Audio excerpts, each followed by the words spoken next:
Hello friends, এতদিন তো তোমাদের সাথে অনেক ধরনের ভিডিও শেয়ার করলাম। তো আজকে তোমাদের সাথে আমি একটু অন্য রকমের ভিডিও শেয়ার করছি, মানে একটা কুকিং ভিডিও। আমি, ভাই আর আমার ভাগনা তিনজন মিলে চলে গিয়েছিলাম আমাদের ছাদে বিরিয়ানি বানাতে।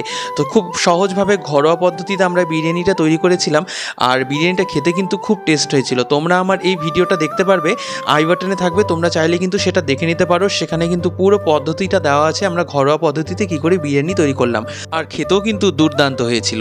তোমরা যদি চাও এরকম ভিডিও কিন্তু তোমাদের সাথে আমি আরও শেয়ার করতে পারি। শুধু আমি না, আমার মাও কিন্তু খুব ভালো রান্না করে। তোমরা যদি এই ভিডিওটা পছন্দ করো, সত্যি যদি এই ভিডিওটা তোমাদের ভালো লেগে থাকে, আমাকে কমেন্ট করে জানিও। আমি এরকম রান্নার ভিডিও তোমাদের সাথে অনেক শেয়ার করব। এখানে দেখো বিরিয়ানিটা আমরা এখন দমে বসিয়ে দেবো, আর দম কিন্তু পুরো আধ ঘন্টাই হবে। তো বিরিয়ানি দমের পর আমরা খুলে নিলাম হাঁড়িটা, আর হাঁড়িটা খোলার পর যে এত সুন্দর একটা সেন্ট বেরোলো, তোমাদেরকে কী বলবো, মনে হচ্ছিল তখনই আমাদের অর্ধেক পেট ভরে গেছে। আর খেতে কিন্তু খুব টেস্ট হয়েছিল। তো যাই হোক, ভিডিওটা এখানে শেষ করছি। যদি ভালো লাগে অবশ্যই চ্যানেলটা সাবস্ক্রাইব করে দিও, ভিডিওটা লাইক করে দিও। দেখা হবে নেক্সট ব্লগে।